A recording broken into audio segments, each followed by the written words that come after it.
বন্ধুরা, আজকে আমরা এমন একটা গল্প বলতে চলেছি, যে গল্পটা শুধু গল্প না, এটা একটা চোখ খোলা সত্য। ভাই দেখেন, দুইজন নেতা কিভাবে একে অপরকে দোষ দিচ্ছে। হাস্যকর লাগে। নিজের দলের ভুল কিছুই দেখে না, শুধু অন্যকে দোষ দেয়। এই যে ভাই, এসব না বলেন। আমাদের দলের নেতা কোনো ভুলই করেন না, সব দোষ ওই অন্য দলের। ওরে বাবা, নেতা কি ফেরেশতা নাকি ভুল কখনো করেন না? না ভাই, আমাদের নেতা ভুল করেন না, আপনারাই ভুল দেখেন।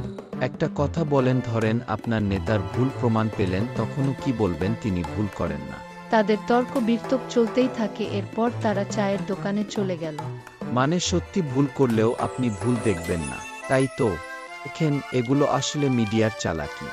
বাবারা, একটা কথা শুনবা, যে নিজের দলের ভুল দেখে না, সে আসলে সত্য দেখে।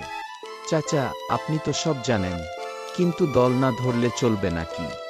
বাংলাদেশে আজ পর্যন্ত আমি কোনো দলের নেতা বা কর্মীকে দেখিনি যারা নিজের দলের সমালোচনা করে। তারা সবকিছুতেই অন্য দলের ভুল খুঁজে বের করতে পারে, কিন্তু নিজের দলের নেতার ভুল চোখেই পড়ে না। অদ্ভুত বিষয় হল, নবী রাসূলের সমালোচনা করতে পারে, ইসলামের ব্যাপারে তর্ক করতে পারে, এমনকি সুযোগ পেলে কোরআনের ভুল খুঁজতেও পিছপা হয় না।